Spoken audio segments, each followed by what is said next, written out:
esta casa de estudio. No me pregunten el año. Sí se lo va a decir. Por cierto, ahorita en febrero 19 años de graduado. Ahora sí. Bueno, todos ustedes habían nacido ya. La 54 promoción de médicos cirujanos de aquí. Es que ya va por el 81, ¿no? 81 para el 82. Hice medicina interna en el Hospital Central Antonio María Pineda. Muy gratos de recuerdos ahí. Ustedes ya más adelante van a empezar sus rotaciones por ahí. Luego hice diabetología en Ascardio. Sigo trabajando en Ascardio. Y finalmente hice cardiología. Soy cardiólogo egresado de Ascardio el año 2019. Y bueno, a la hora de por allá en la consulta en la unidad de diabetes de Ascardio. Soy el encargado del tercer bloque de fisiología 1. Todo el tercer bloque. Lo que es fisiología del tejido sanguíneo, termorregulación y nutrición. Si se quiere, generalmente lo que pasa es que en este bloque usted aumenta la nota. No es porque las evaluaciones sean muy fáciles, que no lo son. No, sí. Lo que pasa es que el temario de verdad es algo que ustedes ya han revisado. Generalmente lo que es fisiología del tejido sanguíneo, ustedes van a hacer remembranza de todo lo que, o parte de lo que vieron en anatomía, sobre todo anatomía microscópica, y también un poco de bioquímica, sobre todo en termorregulación y en nutrición. Esto están viendo bioquímica 2, ¿no? Sí. Química 2. Bueno, tienen que hacer uso de todo eso, empezar a recordar. Y bueno, durante las clases también yo sondeo qué tanto recuerdan de esos primeros semestres, los primeros 3 semestres de su carrera, y lo que han visto ahorita en bioquímica 2. Todos vieron neurotransmisión, ¿verdad? Neurotransmisores. Y en fisiología, vieron todo un bloque de fisiología del sistema nervioso, ¿verdad? Sí. Ah, por cierto, el profesor Loureiro me dio clase a mí, incluso me firmó mi título, muy apreciado por mí, el doctor Loureiro, es el coordinador de ustedes, de fisiología 1. Bueno, fisiología del tejido sanguíneo, me dijeron que no habrían las clases en CEDUCLA. No abren, las clases CEDUCLA. CEDUCLA es una plataforma donde usted estudia, ya deben tener 4 semestres estudiando por ahí. Porque generalmente, yo la mayoría de las clases lo doy presenciales, pero también están los videos grabados en CEDUCLA hace varios semestres que yo grabé eso ahí durante la pandemia. No, la pandemia ya 6 años que comenzó. Por ahí mucho río de Náhuatl, me parece que fue ayer y ya se fue hace 6 años. Bueno, así estamos, el mundo ha evolucionado, el tiempo pasa y no nos damos cuenta. Ya están por ahí, no sé si vieron por ahí Luterian.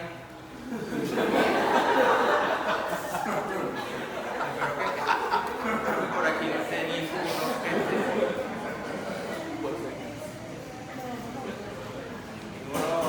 y también aquellos compañeros, compañeras y compañeres. Bueno, fisiología del tejido sanguíneo. Lo que siempre decimos en la asignatura es que estudien por el programa de la asignatura. Ahí está todo lo que yo puedo preguntarles en una evaluación: escrita, oral, puede ser esas 2 grandes modalidades, escrita u oral. ¿Sí? Ahí está. Lo que yo diga en clase que no esté en el programa, no debo preguntarlo en las evaluaciones. Y lo que yo no diga en clase, pero está en el programa, yo puedo preguntarlo en las evaluaciones. Entonces, estudien por el programa. Ustedes van a ver, tal tema, aparecen los videos y generalmente yo no me salgo de lo que doy en la clase y lo que está en las diapositivas. ¿Sí? Generalmente. Pero como les digo, pudiera ser algún tópico que mande a investigar, que no está en la diapositiva, pero está en el programa y eso se puede preguntar, ¿sí? Pero generalmente, repito, yo lo que pregunto es lo que está en la diapositiva. ¿Vale? Y también generalmente yo digo en las clases lo que voy a preguntar en las evaluaciones. Esto lo voy a preguntar y esta es la respuesta. ¿Sí? Qué fácil, ¿verdad? Por razones salen también.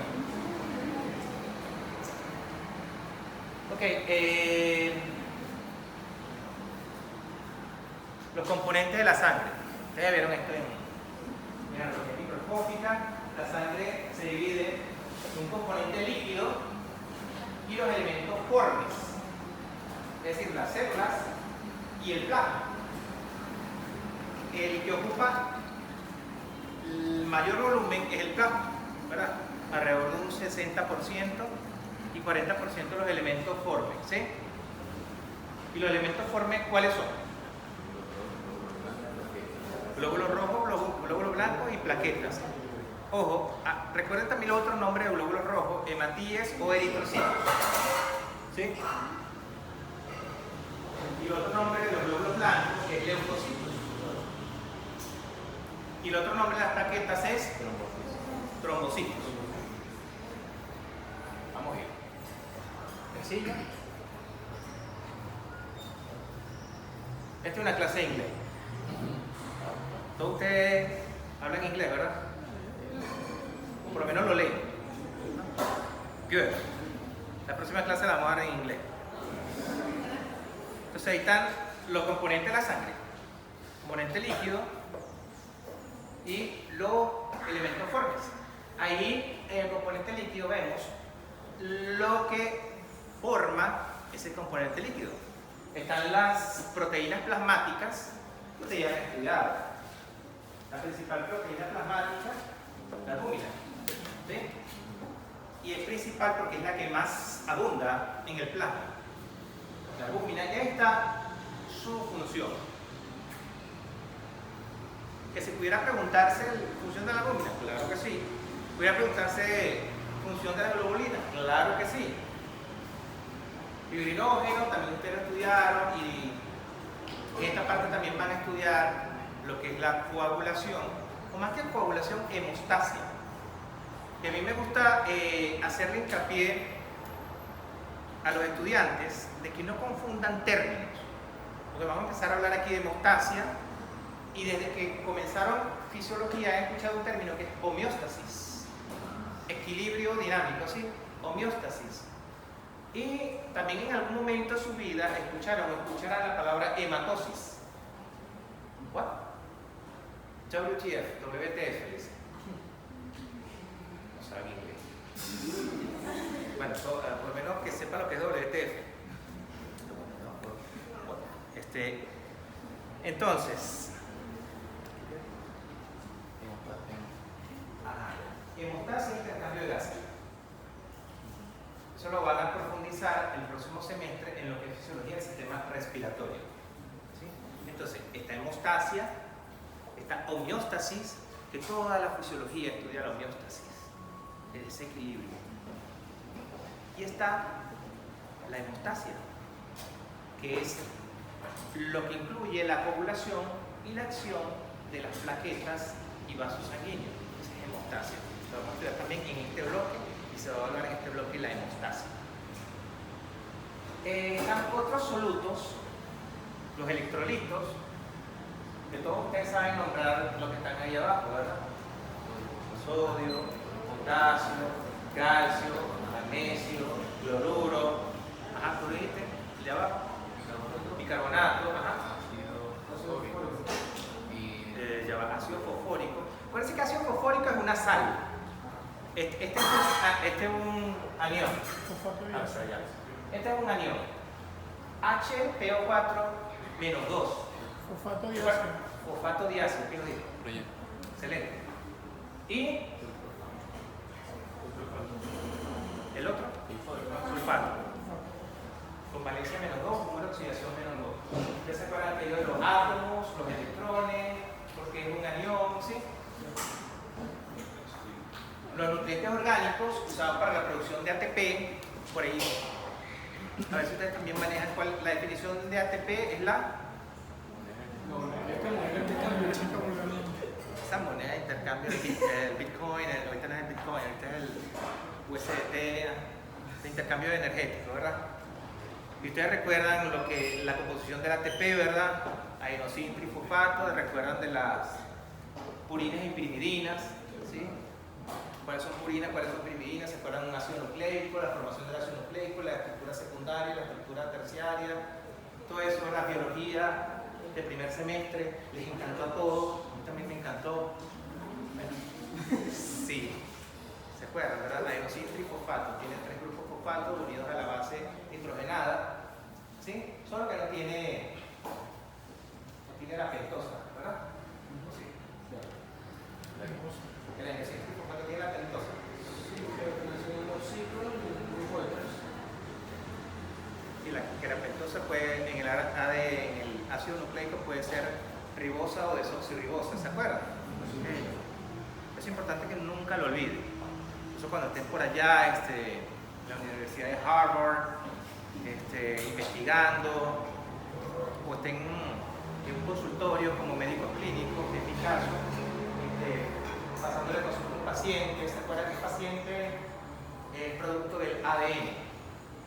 ¿Sí? Y porque existe un ARN mensajero que está también el ARN de transferencia y el ARN ribosomal que codifica los codones. Hay un reel, o ustedes dicen reel, pero una caricatura de Mafalda, donde uno de los amigos, no sé cómo se llama, hicieron cara que quién es Mafalda. Entonces el amiguito ya le pregunta, ¿cuál es el sentido de la vida, Mafalda? Y él le pregunta de 5', 3'. El orden que codifica el ADN, ¿sí? Por parte del ARN ribosomal. Es importante que no lo olviden. 5', 3'. Ok, entonces está el ATP, la producción de ATP, los nutrientes orgánicos y el mantenimiento celular. Incluye lípidos como ácidos grasos, colesterol, carbohidratos, fundamentalmente la glucosa y los aminoácidos y los desechos orgánicos. ¿Sí? Todo eso lo contiene el plasma. 7% proteína, 1% otro soluto y la mayor composición del plasma es agua. ¿Sí?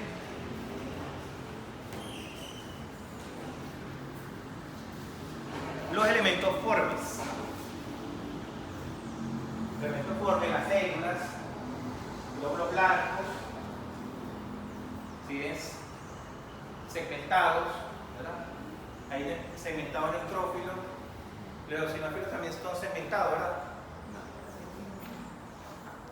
Son granulocitos.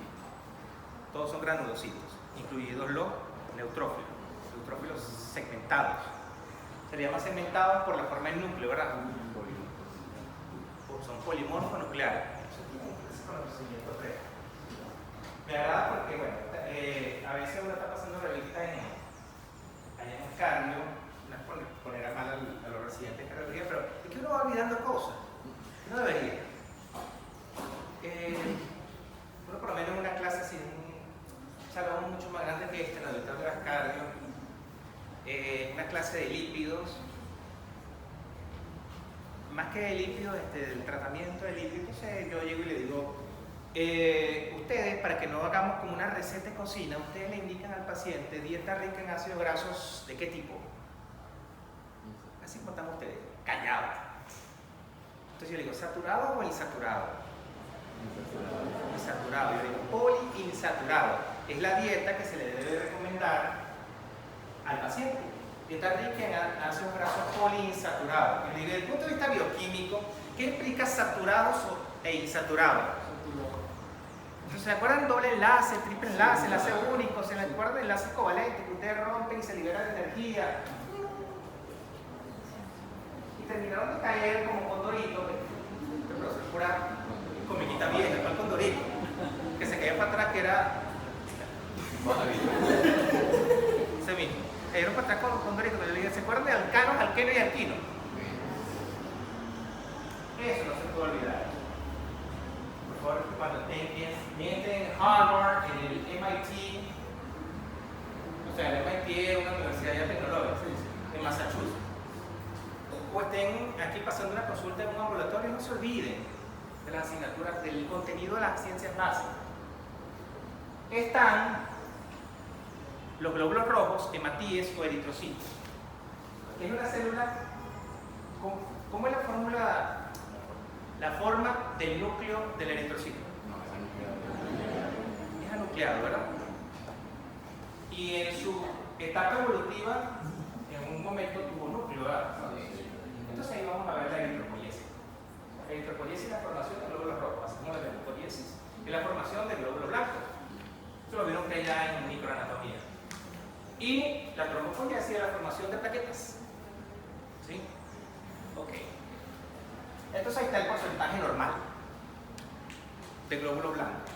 De 50 a 70 de neutrófilos, de 30 a 40, dicen 25 a 35 los linfocitos, los basófilos, menos 1%. 1% sería aceptable normal de basófilos. Los monocitos, de 2 a 8, 2 a 7 diría yo. Pero bueno, realmente, y los eosinófilos de 2 a 4, 2 a 5. Esto es bueno que se vaya familiarizando. A veces a mí se me sale lo que estoy desarrollando. Es bueno que se vayan familiarizando con ese porcentaje, porque ustedes deberían salir de este bloque, deberían salir de Fisiología 1, ya por lo menos entendiendo una hematología. ¿Sí? Ojo, muchas hematologías, sobre todo las del Hospital Central, tienen abreviaturas en inglés. ¿Sí? Por lo menos ustedes van a ver un WBC, que es White Blood Cell, o sea, célula blanca, glóbulos blancos. ¿Sí? Está el contagio de glóbulos blancos, lo pueden copiar una vez. Lo normal es de 4500 a 10.000 sobre milímetro cúbico. Lo normal es la cuenta blanca, el contagio de glóbulos blancos, de 4500 a 10.000 sobre milímetro cúbico. Es el contagio normal. Y después viene la fórmula blanca. ¿Cuánto en porcentaje expresado? ¿Cuánto de neutrófilos? ¿Cuánto de linfocitos? ¿Cuánto de eosinófilos? ¿Cuánto de monocitos? ¿Cuánto de basófilos? Y están los porcentajes más o menos normales. De 50 a 70 de neutrófilos, de 30 a 40, 25 a 35 de linfocitos, monocitos de 2 a 7, eosinófilos de 2 a 5. Basófilos 0,0 a 1%. Esa es la fórmula normal. Ahí están los eritrocitos. De los eritrocitos, usted cuando tenga una hematología, no se va a poner a ver, si quiere lo ven, pero bueno, aprende. Hemoglobina y hematocrito. Por cierto, esa es la práctica de ustedes, que lamentablemente no tenemos todavía, pero sí vamos a acondicionarlo. Son laboratorios acondicionados. Pero la práctica versa sobre hematocrito, pruebas de coagulación, velocidad de sedimentación globular. ¿Okay? Y ese va a ser su quiz. El único quiz que tienen en este bloque, también sale muy bien en ese quiz. ¿Ah? Esto no me acuerdo cómo. Vale, usted le va a preguntar al profesor o yo reviso ahorita en la cartelera y les informo cuánto valen esto. Pero es un solo quiz que tiene este bloque, imparcial, por supuesto. Entonces, hematocrito y hemoglobina. La hemoglobina normal es distinta en la mujer y en el hombre. Difiere en 1 gramo por decilitro. En la mujer, el valor normal va de 12 a 15. En el hombre va de 13 a 16 gramos sobre decilitro. Esa es la unidad en la cual se expresa la hemoglobina. Gramos sobre decilitro. El hematocrito, generalmente, mejor dicho, más que generalmente, fisiológicamente, el hematocrito es 3 veces el valor de la hemoglobina. ¿Qué quiere decir eso? Si yo tengo hemoglobina en 15 gramos sobre decilitro, debería tener un hematocrito alrededor del 45%. ¿Sí me lleva la idea todo? Entonces así saben cuáles son los valores normales de hemoglobina y de hematocrito. Ahora, también la hematología le debería dar el contagio en eritrocitos o hematitas, obviamente. Eso generalmente aproximadamente lo normal está entre 4 millones a 5.5 millones sobre milímetro cúbico. ¿Sí? Es lo normal. Pero no se aprendan ese número, apréndanse el valor normal de hemoglobina y de hematocrito. Les doy este número de 5 millones de 3.5 a 5.5 para que vean cuál es más abundante en la sangre, los eritrocitos o los leucocitos. Son más abundantes los eritrocitos. Estamos hablando de millones sobre milímetro cúbico y aquello estamos hablando de 4.500 a 10.000 sobre milímetro cúbico. Ven. Ahora, las plaquetas. El valor normal de plaquetas va de 150.000 a 400.000 sobre milímetro cúbico. Esas son las plaquetas. Entonces, si ven, las plaquetas son más abundantes, bastante más abundantes que los leucocitos, pero menos abundantes que los eritrocitos. ¿Sí? O sea, que los eritrocitos son muchísimo más, tanto de leucocitos como de plaquetas. En consecuencia, se puede decir que los eritrocitos ocupan el 99% de todos los elementos formes. 99, ¿sí? Arrasan, pues. Así como arrasamos en aquellas elecciones de julio del 2024. Ese tiro cosa de película, pero que no sé por ahí ese vi. No tiene más clases. Si me lleva el Sevilla. 99% es glóbulos rojos. Por eso es que cuando hablamos de hematocrito, técnicamente, propiamente hematocrito es el porcentaje de glóbulos rojos con respecto al volumen de sangre. Se había hablado de 3 veces la hemoglobina, por ejemplo. Un hematocrito normal va de 40 a 46, 47%. ¿Sí? ¿Qué significa? Que del volumen total de sangre, el 40% son glóbulos rojos. Algunos se atreven a decir que el hematocrito es el porcentaje de elementos formes en el volumen de sangre. O sea, que se atreven a decir lo que es algo propiamente para el eritrocito nos llevan al total de elementos formes. ¿Por qué? Porque el 99% de los elementos formes, y lo digo por segunda vez, son eritrocitos. Son glóbulos rojos, hematíes. ¿Sí? Yo sé por qué le digo los 3 nombres. Es que cuando en una evaluación escrita por ahí, profesor, ¿qué es esto hematíes? Lo pregunto.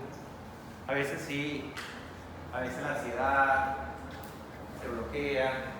Dicen que la ansiedad es la pandemia, la ansiedad de depresión es la pandemia del siglo XX, del XXI.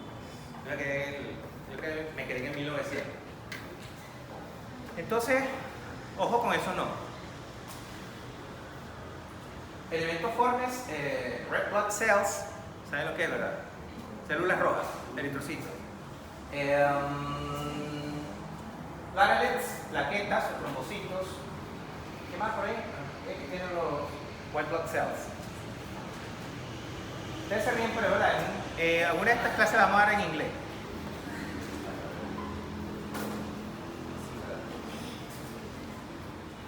La sangre.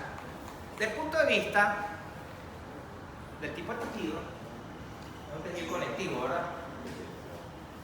Especializado. ¿Qué cada funciona? Ay, profesor, tenemos que aprender todo eso de calidad. Miren, una cosa. Al nivel al que ustedes están, no deberían estudiar alcalidad. Pero hay cosas que hay que memorizar, no precisamente las funciones, pero lean las funciones, entiendan cuáles son las funciones de la sangre. La sangre tiene función de termorregulación, ¿verdad? La sangre tiene función de transporte. La sangre regula el pH, ¿ustedes saben? Como ustedes vieron biofísica, ¿no? Vieron muchos números por ahí, vieron pH, que es el logaritmo negativo de la concentración de hidrogeniones. Eso lo vieron. Vieron que el pH es inversamente proporcional a la concentración de hidrogeniones, por eso se habla del logaritmo negativo, ¿verdad? Pues eso lo vieron. Regula el pH, evita pérdida de sangre en sitios de herida. ¿Por qué? Porque la sangre también participa en la hemostasia. ¿Sí? Cuando se pierde sangre también hay elementos formes, que son las plaquetas que actúan en la hemostasia. Pues llámese la coagulación, porque la es la fase 3 o plasmática, la fase plasmática de la hemostasia. Es cuando los factores de la cascada de coagulación, que también ustedes lo han estudiado, ¿no? La cascada de la coagulación. Vía intrínseca, vía extrínseca. Lo mencionamos en bioquímica. Estudie hemostasia. Regula la temperatura corporal, también vamos a tener un bloque de termorregulación. Puede aparecer una pregunta de selección, son funciones de la sangre, excepto, ay, profesor, que no vi que había un excepto. Yo vi que todas eran verdaderas, entonces las marqué todas, pero es que es selección única. Ajá, fíjense, porque a veces sienten que el profesor le pone conchitas de mango, no son conchitas de mango, que tiene que leer bien. Porque usted cuando le van a mandar un tratamiento a un paciente, tienen que escribir bien y después leer lo que escribieron. ¿Sí? Sí. No es lo mismo dipirona que dexametasona. Además que una palabra es más larga que la otra. ¿Sí? Okay, entonces lean bien lo que se les pregunta. ¿Por qué le está diciendo? Yo no pido que se estudien al calete. A este nivel es más de análisis e interpretación. Hace unos meses me dijo un estudiante, no, profesor, pero es que tenemos que estudiar bioquímica, tenemos que estudiar parasitología y fisiología, imagínense que toda la vamos a analizar e interpretar. Sí. ¿Qué hacer? O sea, claro, cuando estén ya en el área clínica, van a tener una sola asignatura y es ahí con el paciente, pero no van a tener tiempo de nada. ¿Saben que ahorita no tienen tiempo? Menos tiempo cuando se gradúen, menos tiempo van a tener. No sé, ustedes cogieron esto. No sé. No, pero la verdad que es muy grato después cuando uno empieza a mí, sí, esto me lo dio el profesor allá, no recuerdo cómo se llama, pero era uno que se jactaba de que sabía hablar inglés. Ok. Funciones de la sangre.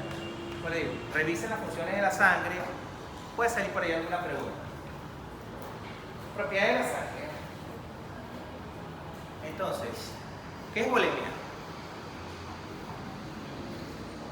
Entonces, ahí empiezan a familiarizarse con terminología médica.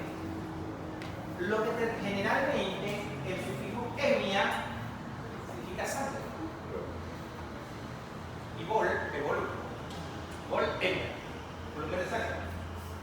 ¿Sí? Hematocrito es el porcentaje de glóbulos rojos en sangre.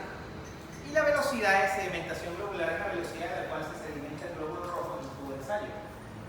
Y ustedes van a leer, otra cosa. El quiz de práctica yo lo saco íntegramente del guión de práctica. No me sale. Y siempre, hasta ahora, los 6 años que llevo dando clases, todos los quizzes he preguntado objetivos de la práctica. Todos. Tengo un quiz con ustedes en este semestre. En el próximo, sí, compañero, lamentablemente me van a volver a ver. En el próximo semestre yo le doy cardiovascular. Y tenemos 2 quizzes ahí. Siempre. En los 3 quizzes yo pregunto objetivos de la práctica. En medicina y en enfermería también lo pregunto.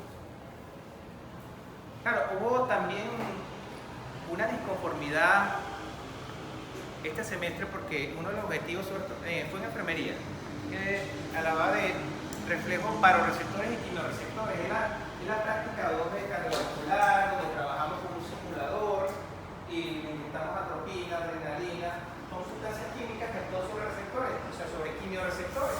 Entonces, ¿por qué no aparecía la palabra quimioreceptor ahí? Que no podía ser esa la correcta. O sea, ¿por qué? Porque no es exactamente el calete que van a estudiar. No. Ustedes ya, cuando lleguen a ese nivel, tienen la definición de quimioreceptores y de baroreceptores.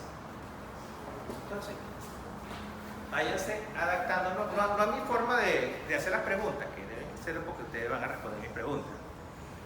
Pero, o sea, trabajar de esa manera en un nivel universitario, ¿sí? Ok.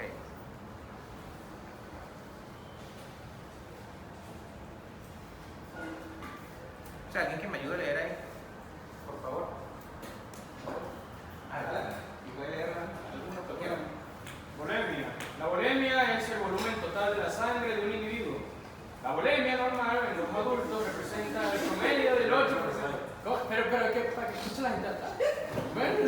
La bulimia normal en adultos representa el promedio de 8% del peso corporal total. En adultos, el 70 kilos de peso tiene una bulimia de 5.6 litros aproximadamente. La sangre de cualquier parte del cuerpo tiene la misma temperatura, 37 grados centígrados, a un pH de 7,35 a 7,45 y una viscosidad de 5 veces más viscosa que el agua. Ok, entonces ahí hay varios puntos importantes. No es lo mismo mi bulimia que la de la compañera, por ejemplo. ¿Okay? La compañera con la que 40 kilos. Por otro, 3.2. Pero va a ser un peso. Pero es más de eso. Póngale 100 kilos. 8 litros. ¿Sí? Lleva la idea. O sea, 8 veces es el valor normal. Claro, no va a ser 8 litros exactos, pero en condiciones fisiológicas, es decir, en condiciones de normalidad.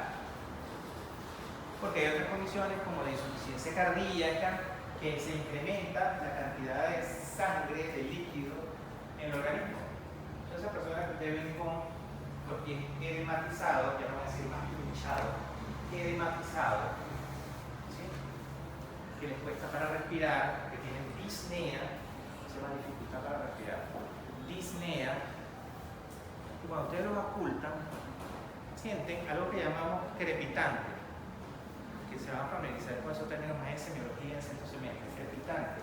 Como cuando ustedes se tocan el cabello aquí, si ustedes colocan el estetoscopio, eso es agua, eso es líquido.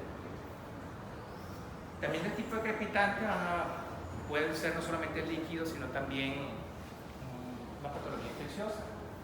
Pero eso lo van a estudiar más adelante. Esta es fisiología, esta es función normal.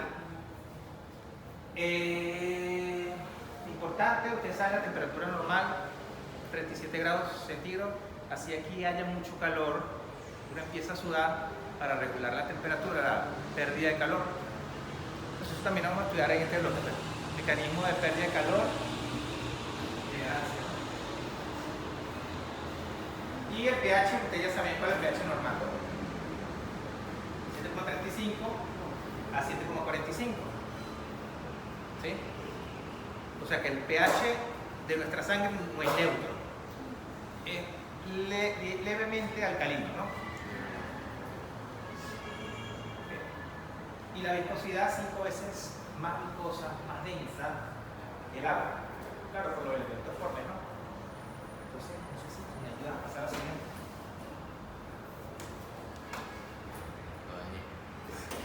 No tiene relación con por eso que te expliqué. Valores normales. Más que aprenderse esos valores normales de bulimia, estoy diciendo eso, o sea, 8 por el peso, esa es la bulimia. Más que aprenderse propiamente el volumen eritrocitario, o sea, ya yo les dije el valor normal de la hemoglobina, el valor normal del hematocrito, y la bulimia 8 veces el peso. Me interesa esta parte de abajo donde habla de variaciones fisiológicas y no fisiológicas. Las variaciones fisiológicas es la edad, el género, ojo, masculino y femenino, aquí no entra no binario, compañero, compañera y compañero, el peso, la estatura y el embarazo. Esos son aspectos que modifican la bulimia. A mayor peso, mayor bulimia. Mayor estatura, mayor bulimia. Durante el embarazo, mayor bulimia. ¿Sí?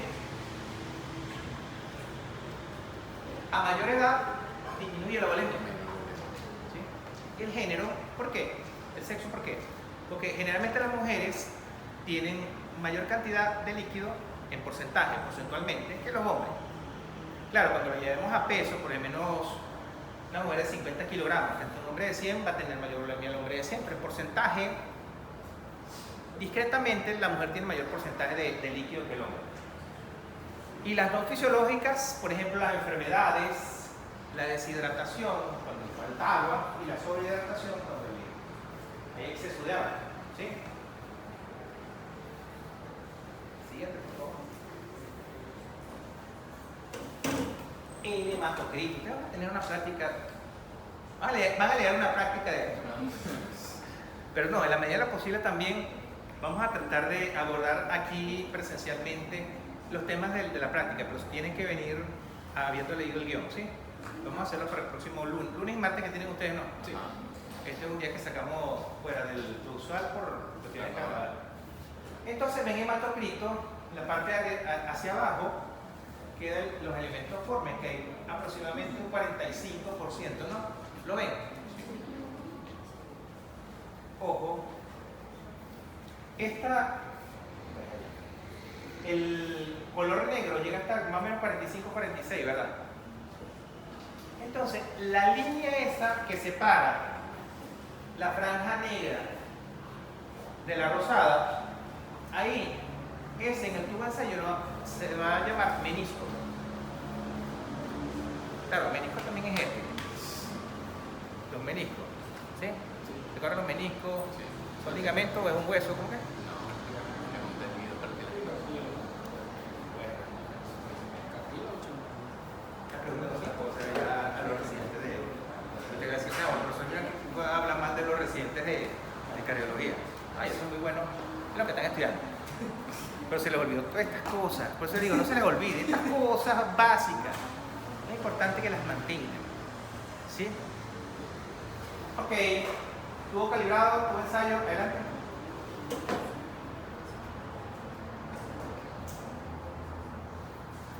Velocidad de sedimentación globular, otro nombre también llamado eritrosedimentación, velocidad de eritrosedimentación.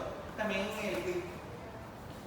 eritrosedimentación, velocidad de sedimentación globular, velocidad de eritrosedimentación. Se realiza en un tubo de Westerbrink. Escríbanlo bien, porque si resulta que el quiz no es de selección, si va de completación, lo escriben mal, está mal. Así sepan que la velocidad de sedimentación se realiza en un tubo de Westerbrink o con la técnica de Westerbrink. Escriben mal Westerbrink, o si es oral, un examen oral, pronuncian mal Westerbrink. Ah, se asustaron. Ok. Tubo de Westerbrink, técnica de Westerbrink, estamos hablando de velocidad de eritrosedimentación. ¿Sí? Las fases, ustedes las van a leer ahí en la práctica. Aglutinación, sedimentación rápida y sedimentación lenta. Fases de la eritrosedimentación o de la sedimentación globular. Hemaglutinación, aglutinación de glóbulos rojos, sedimentación rápida y sedimentación lenta. La velocidad de sedimentación globular varía con la edad. Generalmente, la velocidad aumenta con la edad. ¿Sí? Generalmente, la velocidad de sedimentación en la mujer es la edad entre 2. En el hombre es la edad entre 2 más 10. Lo normal. El género, ya le dije, diferente en hombres y mujeres, pero mínimamente. ¿Sí? En el embarazo, la velocidad de sedimentación globular se incrementa. Con el estrés también, con el dolor también y con el ejercicio también. Por eso es que cuando se va a medir en laboratorio de velocidad de sedimentación globular, tiene que ser generalmente a primera hora de la mañana, la persona en reposo, ¿sí? Para que no ocurran estas variaciones que son fisiológicas. Claro, el estrés y el dolor no son tan fisiológicos ese día, pero la edad, el sexo, el embarazo y el ejercicio son condiciones fisiológicas. ¿Sí? Sexo en cuanto a género. Porque si hablamos de otro sexo, tal vez después de eso esté un poco incrementada la velocidad de sedimentación globular. ¿Sí? Siguiente.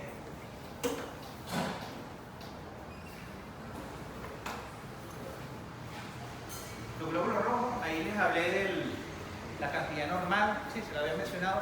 Le dije también que apréndanse el valor de hemoglobina y hematocrito normales y no tanto el contagio de glóbulos rojos, ¿verdad?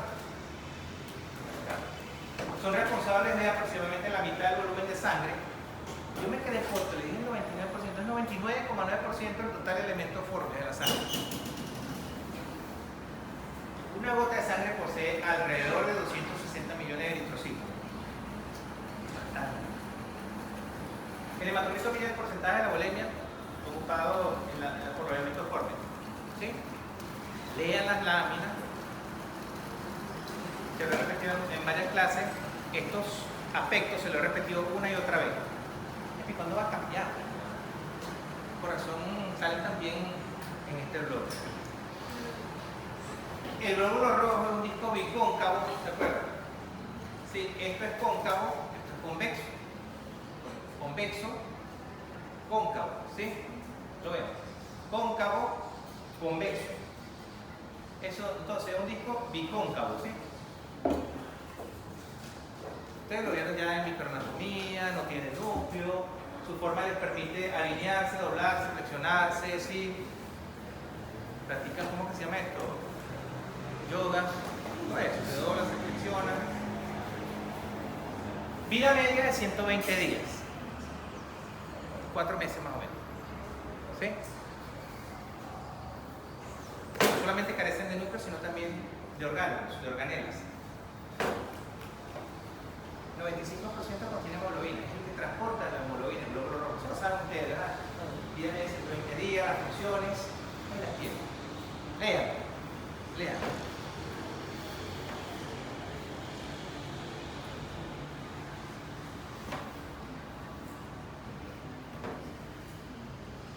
Yo se lo dije eso.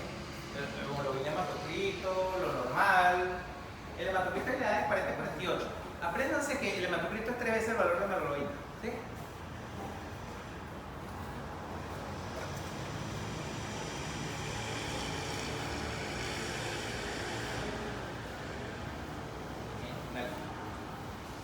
Ok.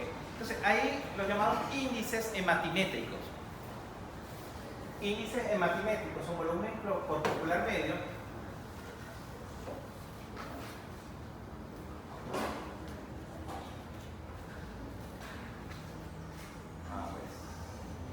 volumen corpuscular medio que da el tamaño del eritrocito. Ahí tiene la foto. El tamaño del eritrocito debe ser entre 80 y 100 femtolitros. Dice 95, entre 80 y 100. Copien el valor que yo le di en clase. 80 y 100. El valor normal del volumen corpuscular medio. Cuando hablamos de volumen corpuscular medio nos referimos a los eritrocitos. El tamaño. Un glóbulo rojo de más de 100 femtolitros es un macrocito. Macrocito. ¿Se acuerdan de macroanatomía? Me gustó bastante. Todavía estudian por el anatomía de Boucher. Macroanatomía. Acuérdense de macro cuando digo macrocitos. Cuando está por debajo de 80 es microcito. Acuérdense de microanatomía. ¿Sí? El microscopio, cuando vean esa célula. Microcito. Otro índice hematimétrico es la hemoglobina corpuscular media. HCM. No hospitalización, cirugía y maternidad. No. Hemoglobina corpuscular media. Su valor normal de 27 a 33. Normal. 27 A 33. Picogramo. PG. ¿Sí? Picogramo. Y la concentración de hemoglobina corpuscular media, cópienla ahí, entre 31 y 35 gramos sobre decilitro es lo normal. Ahí dice entre 28 y 32. Copien eso. 31 a 35 gramos sobre decilitro, lo normal de la concentración de hemoglobina corpuscular media. Ajá. Y la hemoglobina corpuscular media, HCM, de 27 a 31. Tanto la hemoglobina corpuscular media como la concentración de hemoglobina corpuscular media nos hablan del color del eritrocito, del hematímetro. el color. Una hemoglobina particular media que está formado el 27 es un glóbulo rojo que está hipocoloreado, poco coloreado. En medicina, cuando hablamos de hipo, es menor a lo normal. Claro, también puede ser cuando uno come mucho y le da hipo. Pero hipo, como prefijo, es menor a lo normal. Hiper, como prefijo, es mayor a lo normal. Un glóbulo rojo que tenga una hemoglobina particular media por encima de 31, 32, es un eritrocito hipercoloreado. ¿Sí? Estos son los índices matemáticos más conocidos. Sin embargo, existen otros que son la amplitud de distribución eritrocitaria. En alguna lámina debe traer eso. Pero copien. Amplitud de distribución eritrocitaria. Se abrevia ADE en español. Pero en las hematologías, sobre todo en hospitales, la van a ver con su abreviatura en inglés. Creo que está más adelante. La abreviatura en inglés es RDW. Como lo vería en español es RDW. ¿Sí? De distribución eritrocitaria. En español ADE, en inglés RDW. En inglés Red Distribution Width. Amplitud de distribución eritrocitaria. ¿Cuál es el valor? ¿Ah? ¿Cuál es el valor? El valor normal va de 12% a 15%.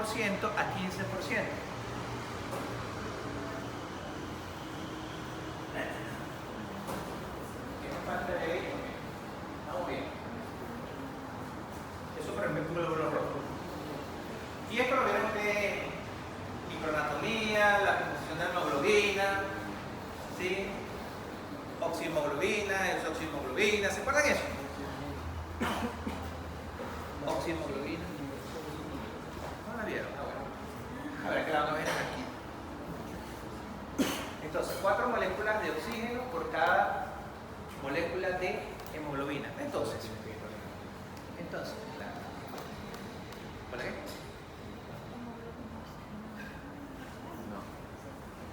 Tiene que ver con la hematosis. Hematosis, que es el intercambio gaseoso. Entonces, los glóbulos rojos transportan hemoglobina, que es la que le da el color, ¿verdad? Color de rojo, la hemoglobina. Y la hemoglobina transporta oxígeno, porque lleva unida oxígeno. 4 moléculas de oxígeno por cada molécula de hemoglobina. Entonces vamos a ver después la curva de disociación de la hemoglobina. ¿Ustedes la vieron ya? Curva de disociación de la hemoglobina. Aprender bastante aquí. Entonces, el glóbulo rojo transporta la hemoglobina y la hemoglobina va unida a oxígeno.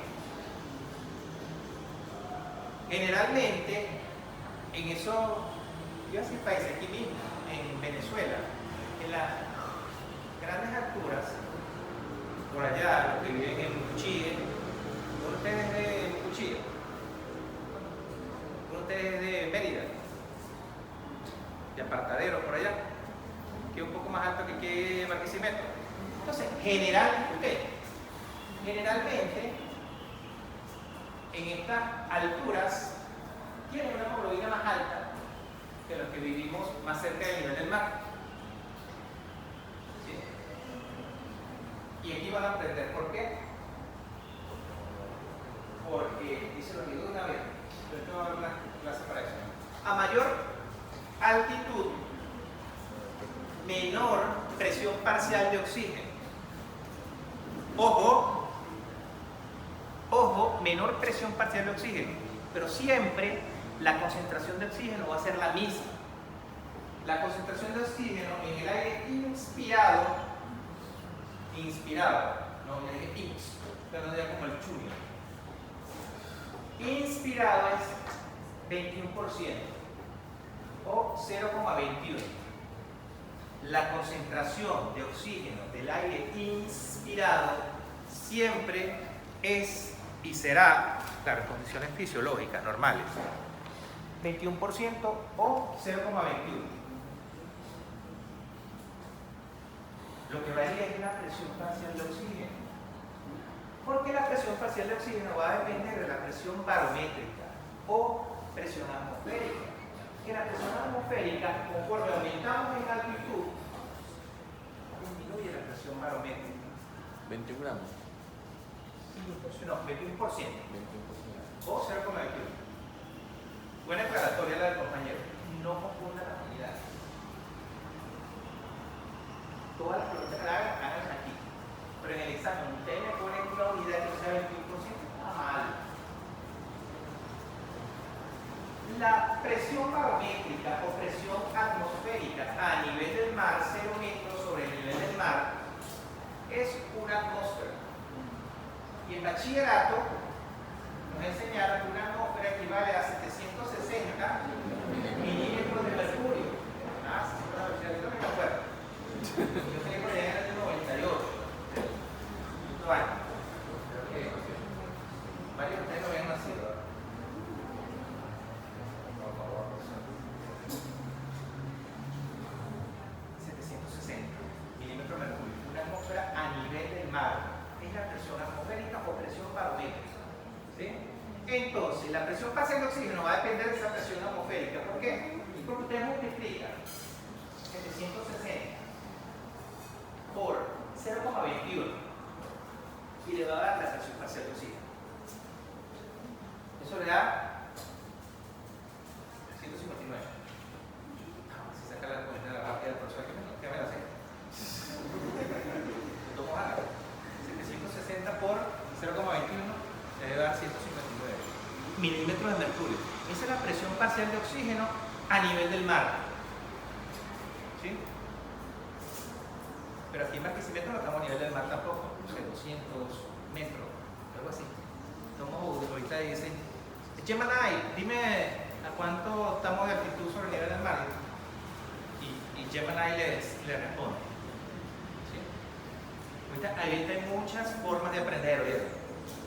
No decía, cuando yo salí no existía el internet, claro que sí, pero existía el internet. Pero ahorita hay más, o sea, dentro del internet ustedes hasta, no, parece que tengo una presentación para mañana. Entonces le dan ahí unos otros elementos, incluso ya hay no solo ChatGPT, hay que pagar, hay otro gratis que le da la presentación en cuestión de minutos. O revisen también, está bueno que usen estas herramientas, no en el momento del examen, que tienen por ahí 500 metros. que tienen ahí así y le responde el examen el Gemini o la herramienta que tengan ahí. No usen eso en el examen, ¿ok? Porque igual uno les pide a las estudiantes que se recojan el cabello. Bueno, y también hay estudiantes varones que tienen el cabello muy largo. Se recojan el cabello porque a veces también tienen audífonos, no sabe de eso.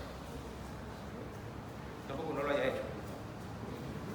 Pero bueno, líbrense de eso. ¿Por qué? Y a veces me salgo mucho del tema, pero es importante, miren. Si uno, el docente, no le levanta un reporte al estudiante que se ve copiando, después las autoridades le levantan un reporte al docente. Entonces uno está obligado a denunciar ese tipo de actitudes. Ok. Bueno, ¿qué vamos? Siguiente. Eritropoyesis. Fíjense. ¿Ustedes vieron algo de eritropoyesis en anatomía microscópica, no? Sí. Todo lo que termine en blasto es inmaduro. Por eso hay muchos compañeros que son blastos, ahora son inmaduros y tal. Acuérdense de eso. Blasto. Fibroblasto. ¿Sí? Por ahí aquella célula. Eritroblasto. Son inmaduros. Proeritroblasto. Pro es el que está antes de o a favor de. ¿Sí? Ok. Proeritroblasto. Antes del eritroblasto. Después viene eritroblasto Y ahí ustedes van a recordar la coloración de hematoxilina y eosina. Y uno de esos colorantes es ácido y el otro es básico o alcalino. Y ahora yo les voy a preguntar cuál es cuál. ¿Cuál es el ácido y cuál es el básico? La eosina es el básico y la hematoxilina es el ácido. ¿No? Él dice que es al revés. Pues hace tiempo que vimos eso, profesor, hace 2 semestres, imagínense. Y todavía el semestre pasado lo vimos, en tercero. Vamos a sacarlo por algo. Vamos a sacarlo por algo.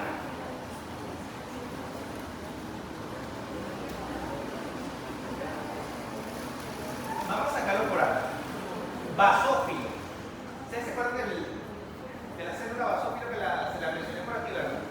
Basófilo. Ese filo significa afinidad por filo, distinto a fobia, que significa repelencia a. ¿Sí? ¿Sí? Por lo menos muchos somos teriofóbicos.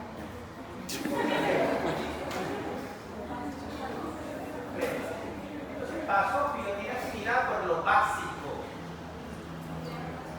No como los hombres, muchos hombres dicen los hombres son básicos.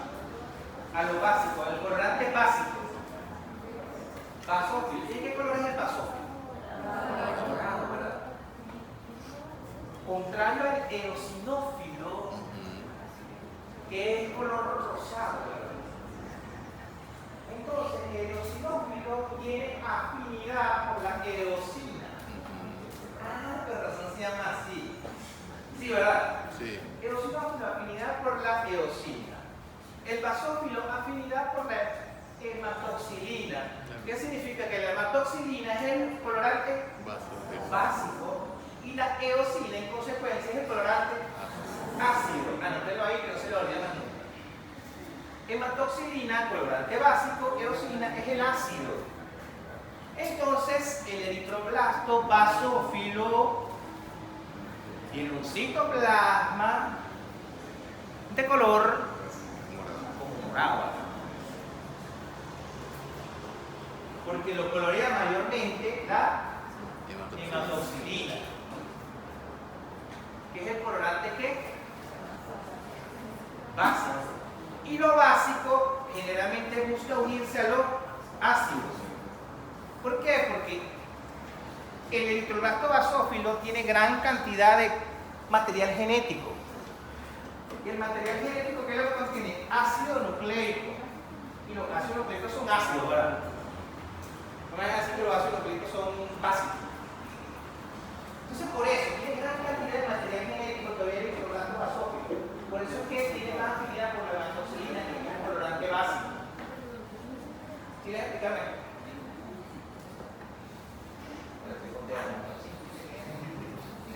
Okay. Ahora, después viene el eritroblasto policromatófilo. Policoloreado, ¿verdad? Porque se colorea tanto con hematoxilina como con eosina. Ah, ok. Después viene el eritroblasto ortocromático. Orto es un prefijo griego que significa recto o correcto. Orto, recto o correcto. ¿Por qué se llama ortocromático, coloreado correctamente? Porque ya comienza a tener el color que ya tiene la célula madura, que es el eritrocito. Ya empieza a colorearse correctamente. De ahí viene el nombre, pues. Le pusieron ese nombre, pero por eso es que le buscaron ese nombre. Ortocromático. Pero sigue siendo blasto, una célula inmadura. Eritroblasto coloreado correctamente, ortocromático. ¿Sí?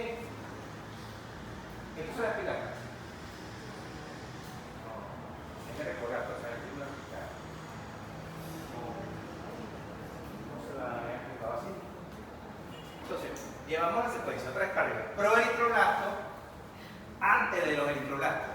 Eritroblasto basófilo, porque se colorea principalmente con hematoxilina, que es el colorante básico que tiene afinidad por los elementos ácidos, ácido nucleico, porque tiene mucho material genético. ¿Sí? Después, policromatófilo, se colorea con ambos.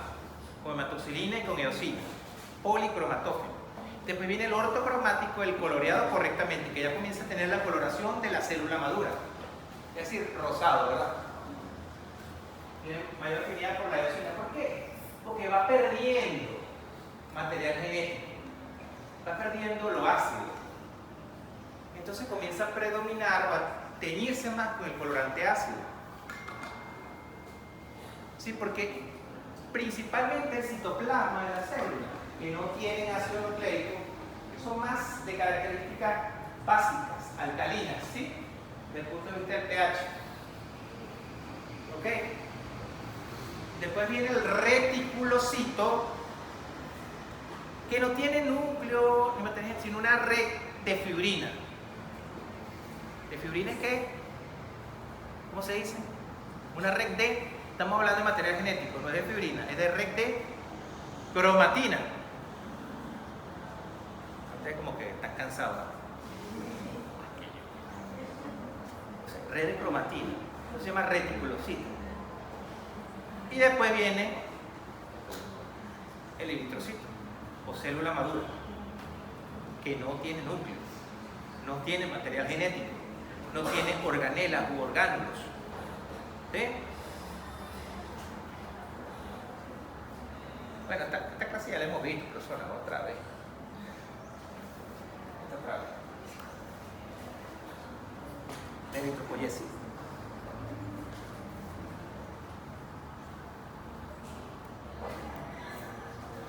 Los elementos que regulan la eritropoyesis: vitamina B12 o cianocobalamina, ¿se acuerdan? La cianocobalamina. De todos modos, en el examen yo le voy a pedir que me formule la cianocobalamina. ¿Recuerdan que hay una formulación de nomenclatura? No, mentira. Eso no está en el programa. Ácido fólico. Muy bien. Ácido fólico es una de las vitaminas del complejo B también, ¿no? El compañero aquí ya lo dijo. Compañero, pero no camarada. Sí, ponga pues. B9. Hierro, ahí lo representé en su forma ¿qué? Ferroso. Hierro ferroso, que está escrito ahí. Hierro ferroso y hierro férrico. Ferroso. Eritropoyetina, que es una proteína que se produce ¿en dónde? ¿Qué?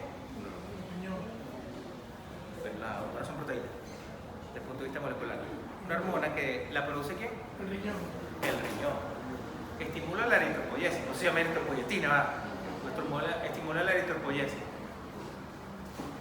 Un estímulo de la eritropoyesis, una disminución de la concentración de oxígeno en el tejido. Empieza a fabricar glóbulos rojos. ¿Por qué? ¿Por qué? Porque la célula completa que hace falta oxígeno, entonces aumenta la producción de glóbulos rojos para transportar el oxígeno que hay.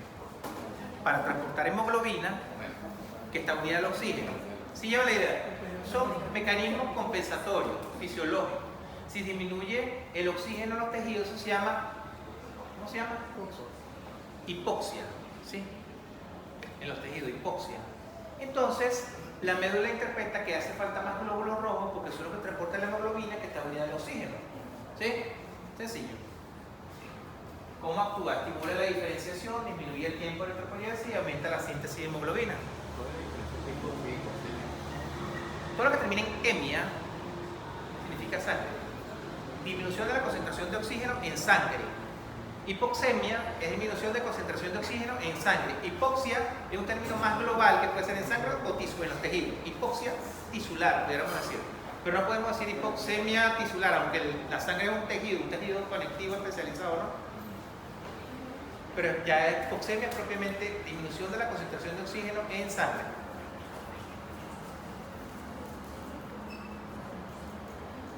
Ah, profesor, ¿cuándo se acaba en esa diapositiva? Yo también me pregunto lo mismo. Ahí está, ustedes saben eso.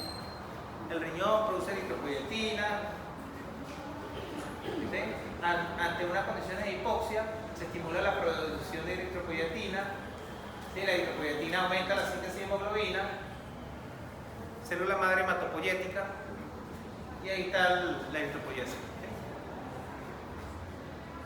Sencillo ese gráfico. Mañana estamos durmiendo, por eso tenemos hambre, tenemos sueño. Ya queremos ir a la revisión de bioquímica.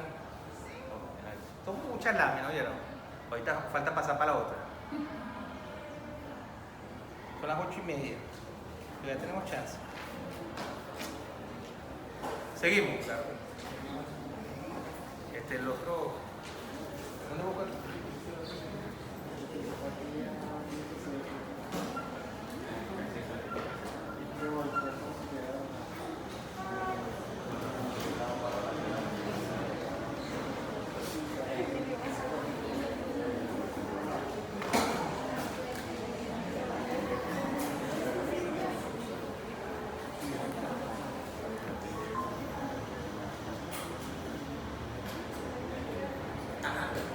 ¿Qué tienen a su mano izquierda y qué tienen a su mano derecha?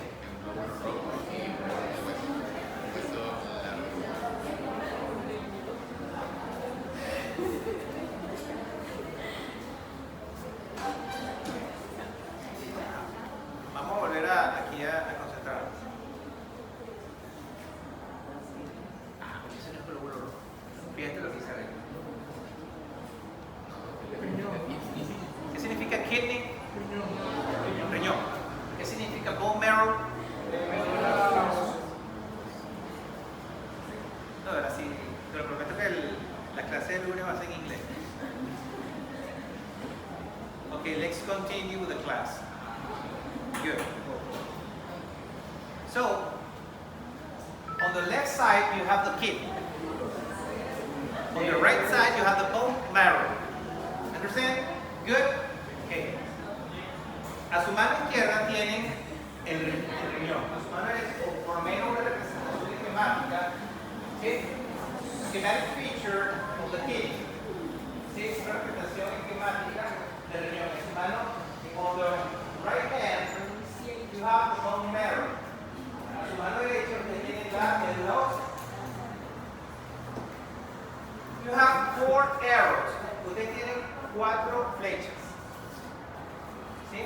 En la parte superior, en the upper side, ustedes tienen increase oxygen carry capacity. ¿Okay? Incremento de la capacidad de transporte del oxígeno. On the downside, you have circulating EPO. Ustedes tienen eritropoyetina circulante. Entonces, ustedes tienen que prestar atención en el sentido de las flechas.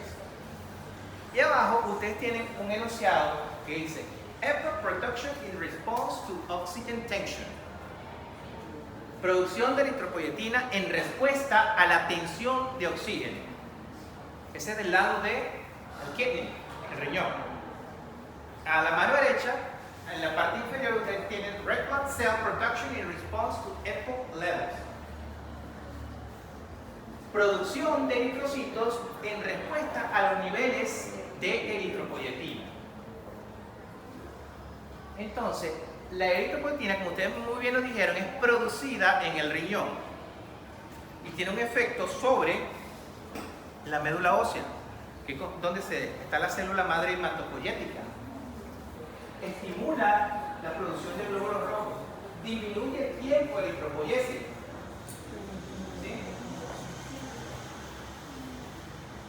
Incremento, arriba dice, del transporte de oxígeno, de la capacidad de transporte de oxígeno. ¿Por qué? Porque si ustedes aumentan la cantidad de glóbulos rojos, son los que transportan la hemoglobina, esta unidad de oxígeno, se incrementa la capacidad de transporte de ese oxígeno. Todo por hipoxia. La hipoxia genera esta respuesta. ¿Sí? Entonces, sencillo la lámina, aunque esté en inglés.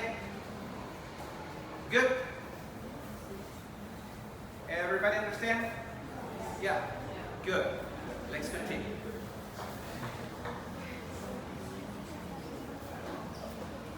Bueno, ya tenemos más inglés aquí. Sí, ya lo hablamos. Presioné la bulimia, tal. Es que se repita la información, es porque ese es el tema importante. Y si es importante, se va a preguntar.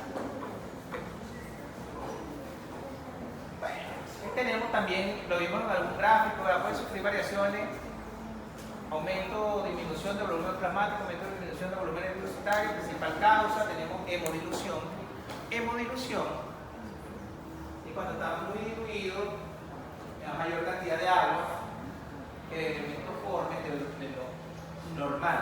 Hemoconcentración es todo lo contrario, que hay mayor concentración de elementos formes de lo normal, ¿sí? Y poca cantidad de plasma, de líquido. Eso es hemoconcentrado, hemodiluido. Dice abajo, puede modificarse en caso de enfermedades, variaciones no fisiológicas, ¿sí? La bulimia. Yo le hablé de variaciones fisiológicas y no fisiológicas. Se puede decir entonces que la hemodilución sería sinónimo de sobrehidratación y la concentración deshidratación. Correcto, sí. Mire, ustedes se van a quedar con los valores que yo les di de hemoglobina en el adulto, mujeres y hombres, ¿sí?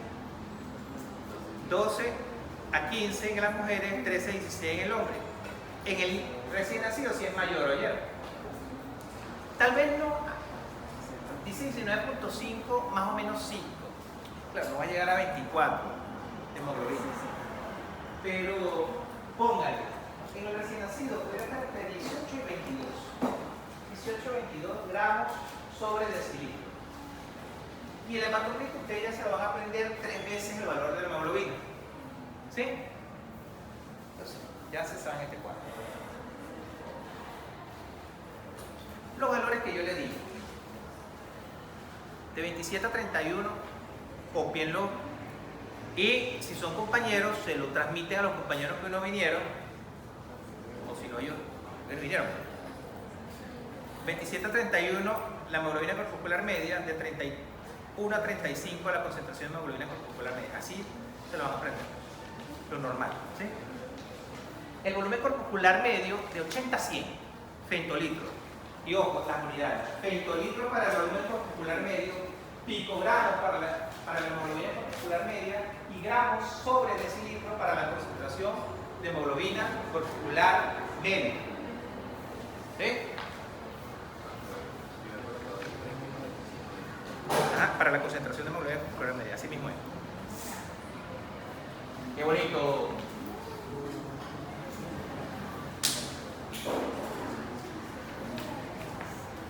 Esto es para lo que ustedes nacieron.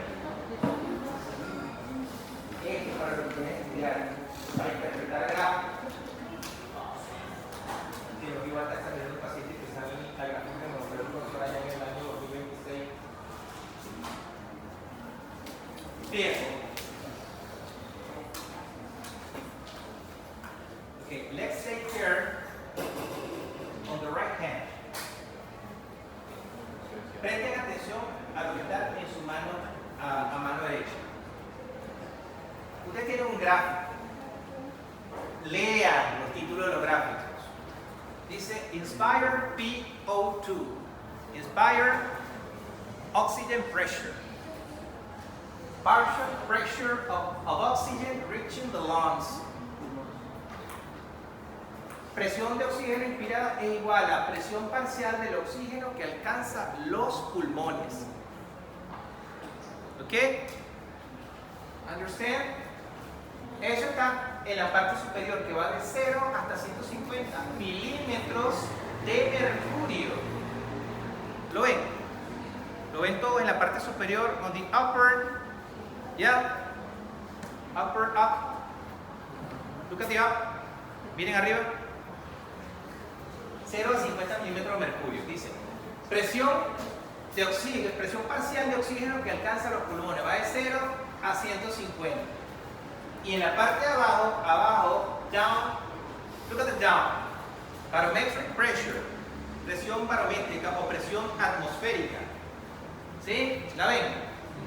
¿La ven? Sube un poco más, expresada en kilopascal. Sube un poco más, expresada en bar de atmósfera. Sube un poco más, la ven expresada en milímetros de mercurio. Ah, por fin, ya caímos en lo que entendemos. Milímetros de mercurio. Las otras unidades las vimos en bachillerato, pues ya, que si pascal, kilopascal, ¿sí? Milímetros de mercurio. Entonces, no tiene una computadora, ¿verdad? ¿En serio? Y con la computadora se me Dice nivel del mar, sea level. A nivel del mar, la presión, yo se lo dije, la presión barométrica es una atmósfera, 760 milímetros de mercurio. A nivel del mar. Pero esto no es exactamente así, pero es 159, 150 lo ponen ahí.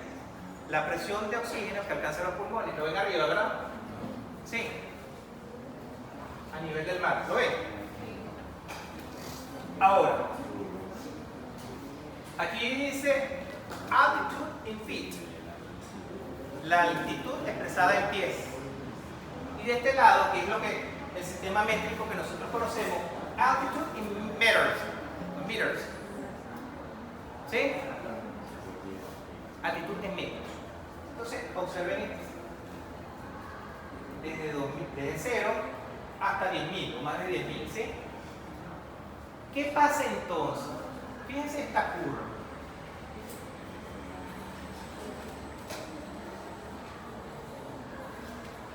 ¿Qué les dice? Es una curva que nos muestra una relación inversamente proporcional.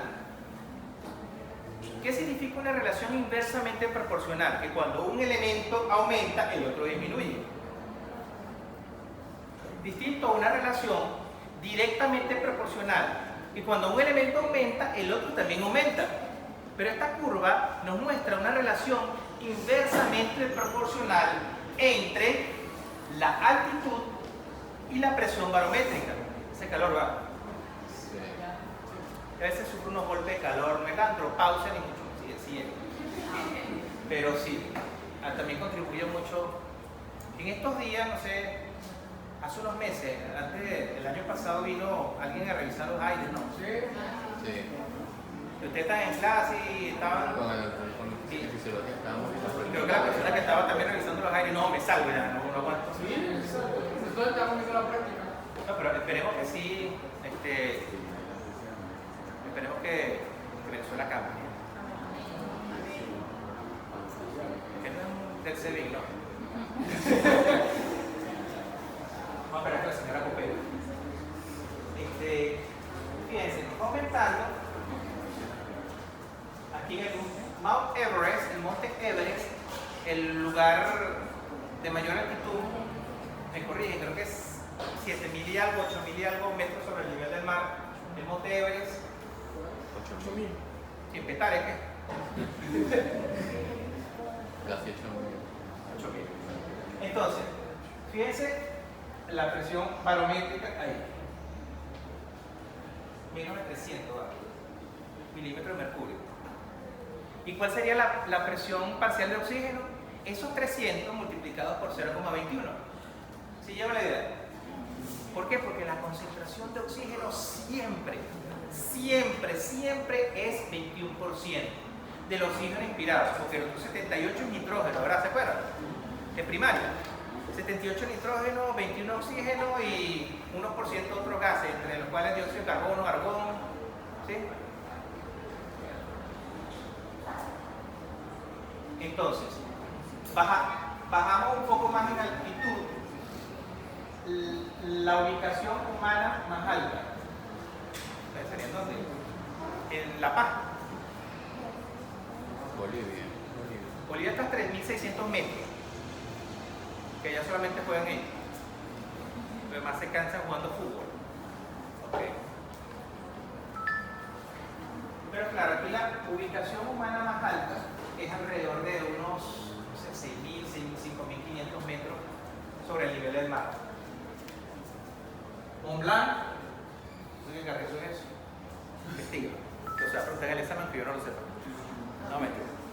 Lo que quiero con esto, de verdad, lo que quiero con este gráfico es que ustedes entiendan que existe una relación inversamente proporcional entre la altitud en la cual nos encontremos y la presión barométrica o presión atmosférica. Y en consecuencia va a existir una relación inversamente proporcional entre la altitud y la presión parcial del oxígeno, ¿sí? Inspirado.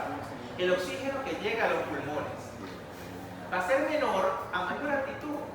Y es por eso que generalmente y en condiciones fisiológicas, las personas que habitan en estos lugares altos tienen hemoglobinas más altas, ¿sí?, que nosotros. Tal vez nosotros tengamos hemoglobina de 14, 15, incluso 13, y allá pudieran tener de 16, 17, ¿sí? O sea, siempre dentro de los valores normales. ¿Okay? Y por eso ven también que muchos tienen los cachetes rojos, dicen los otros. ¿Sí? Ok. Eso es lo que nos hace ver este gráfico. Relación inversa entre altitud y presión parcial de oxígeno que alcanza los pulmones. ¿Sí? Okay. Hasta ahora hemos entendido, ¿no? Bueno, yo entendí.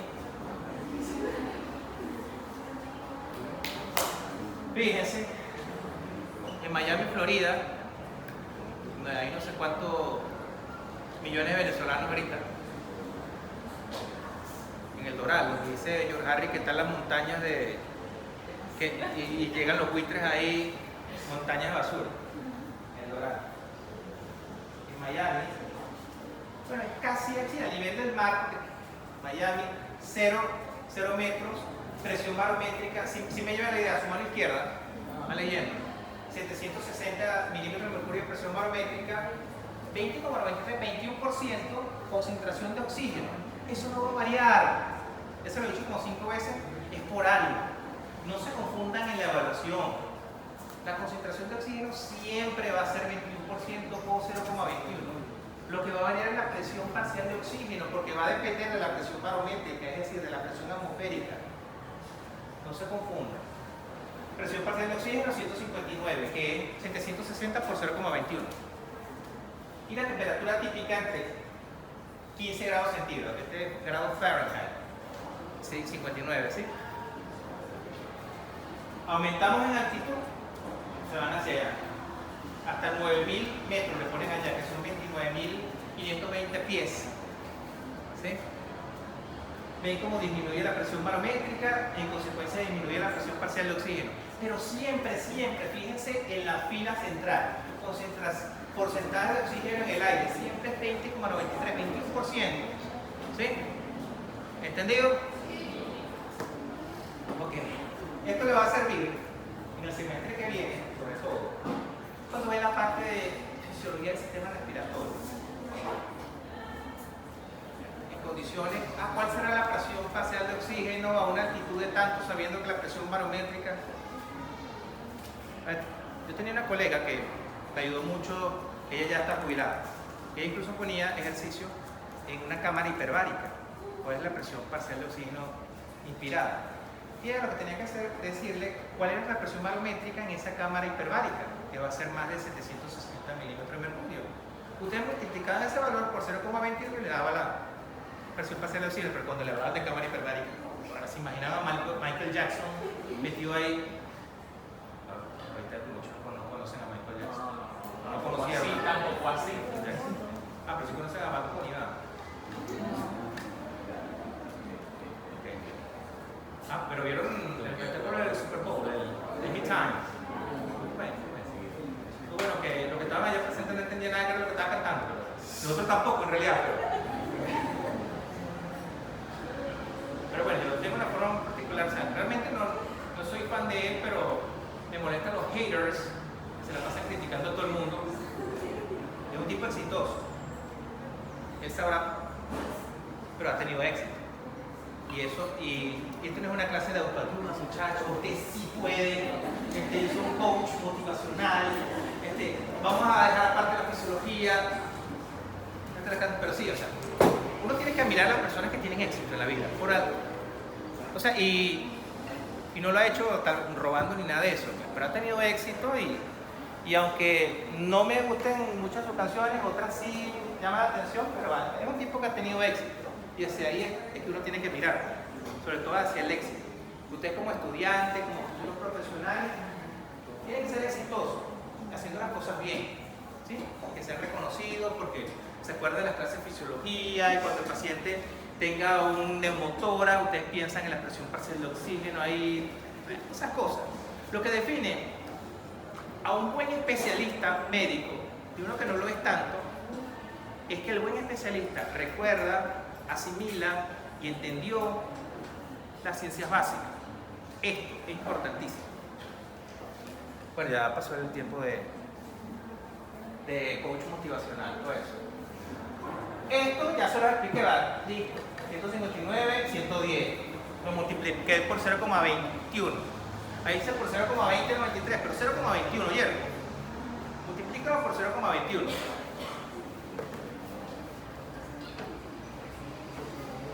Sobre los 3.700 metros hay fatiga muscular, mareo, capacidad mental disminuida, ¿sí? Náusea, euforia, cefalea, ¿sí? Bueno, también eso le da a ustedes cuando van a los conciertos de los artistas que les gusta, pues, ¿sí? Yo no sé, un Pastor López o... Pastor. ¿Sí? No, ya, el Pastor López murió hace varios años. Miren, a los 5.500 metros, que es la ubicación humana más alta, convulsiones. Ya 7.000 no pueden estar en coma. Coma es un estado de conciencia, sí. No es el signo ortográfico. Ok. Esto es una gráfica. Cuando les presenten gráficas, siempre presenten primero el título. Esta gráfica nos habla de la presión parcial de oxígeno regional a diferentes altitudes. Y vemos un plano cartesiano. ¿Se acuerdan del eje cartesiano? X y Y. X o eje de las abscisas y Y o eje de las ordenadas. Así es que se presentan los gráficos. Sí, lo que pasa es que el profesor a veces está hablando en broma y ahorita empieza a hablar en serio, uno sabe cuándo. Esto es en serio. O sea, esa es la forma como ustedes van a presentar los gráficos. Primero el título, después se van al plano cartesiano que tiene el eje de las abscisas, que tiene el eje de las ordenadas. En el eje de las X tenemos diferentes locaciones del aire. El aire inspirado, el aire alveolar, arterial, capilar y venoso. No es lo mismo, ¿sí? Porque varía la concentración de oxígeno en cada uno de esos elementos anatómicos, ¿sí? La concentración de oxígeno en el aire inspirado es 0,21, pero la concentración de oxígeno arterial es mayor que en vena, ¿verdad? Okay. Tenemos tres curvas, una de color rojo que representa una altitud de 0 metros, una de color amarillo para una altitud de 4.540 metros y una verde para una altitud de 6.700 metros. ¿Qué observan ahí? Veamos primero a nivel del mar, 0 metros, el color rojo. El aire inspirado, poco más de 150 milímetros de mercurio. ¿Sí? Conforme ese mismo 0 metros, la concentración de oxígeno en el aire alveolar es de alrededor de 100-110 milímetros de mercurio, ¿sí? O sea, lo que está en la atmósfera es 159, lo que está en nuestros alvéolos es alrededor de 110, lo que está en las arterias es alrededor de 80 a 100 milímetros de mercurio, ¿sí? ¿Lo ven? En los capilares sigue disminuyendo alrededor de 50 y venoso 45 milímetros de mercurio, ¿sí? A nivel del mar, ¿lo ven? Entonces, por eso hablamos de presión parcial de oxígeno regional, hay distintos elementos anatómicos. Ahora, cuando estamos a una altitud mayor, por supuesto, el aire inspirado, la presión parcial de oxígeno va a ser menor, menos de 100, alrededor de 80-85 milímetros de mercurio, alveolar 50 milímetros de mercurio, arterial 50 también, capilar 45 y venoso 35-40. ¿Sí? ¿Lo ven? Sigue siendo menor según la altitud. Pero aparte de eso, también lo vemos en distintas regiones. El aire inspirado, el aire arterial, perdón, aire alveolar, arterial, capilar y venoso. El que tiene la menor concentración de oxígeno es la sangre venosa. ¿Sí? ¿Sí? La sangre arterial tiene entre 80 y 100 a nivel del mar, pero la venosa tiene 45 milímetros de mercurio a nivel del mar. ¿Sí? Esto no se les olvida. Aire inspirado tiene la mayor concentración de oxígeno. Después le sigue alveolar. Después arteria, sangre arterial. La sangre capilar y la que tiene la menor concentración de oxígeno, la sangre venosa. ¿Sí? Siguiente, por favor.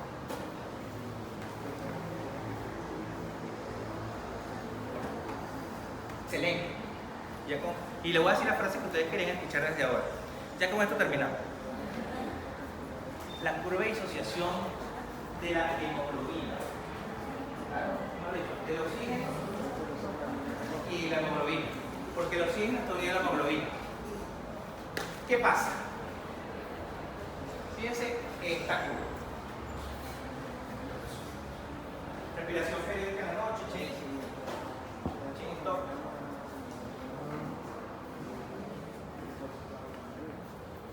Esta se llama la curva de disociación del oxígeno. ¿Qué pasa? Hay condiciones que le dan mayor afinidad al oxígeno por la hemoglobina. ¿Qué significa eso? Que cuesta más para separarse. ¿Sí? Eso significa que tiene más afinidad. Y menor afinidad es que lo libera más rápidamente. ¿Sí? Entonces, ustedes, para la clase del lunes, se va a estudiar esta curva de disociación de la hemoglobina. Porque con eso vamos a comenzar. ¿Qué condiciones? Ya por aquí le habla de una disminución del pH. Hace incrementar la afinidad del oxígeno por la hemoglobina. ¿Y qué condiciones hacen disminuir esa afinidad? Repito, cuando hay mayor afinidad del oxígeno por la hemoglobina, cuesta para que se libere ese oxígeno. Cuando hay menor afinidad se libera más fácilmente. ¿Sí? Porque el oxígeno se tiene que liberar de la hemoglobina, porque para que cumpla su función de oxidación de los tejidos, ¿verdad? La combustión, recuerden la oxidorreducción, todo esto. Sí. Entonces, estudien curva de disociación de la hemoglobina. ¿Qué significa que se desplace a la izquierda? ¿Que aumenta la afinidad o que disminuye? ¿Qué significa que se desplace a la derecha? ¿Que aumenta la afinidad o que disminuye? ¿Y cuáles son los factores que aumentan y disminuyen esa afinidad? Ojo, cuando digo los factores es, no coloquen nada más el pH, porque es una completación. Nombre un factor que disminuya, que aumente la afinidad del oxígeno por hemoglobina, pH. Ah, pero ¿qué es pH? ¿Disminución del pH o aumento del pH? ¿Sí? Ok, bueno, entonces continuamos el lunes a las 7 de la mañana.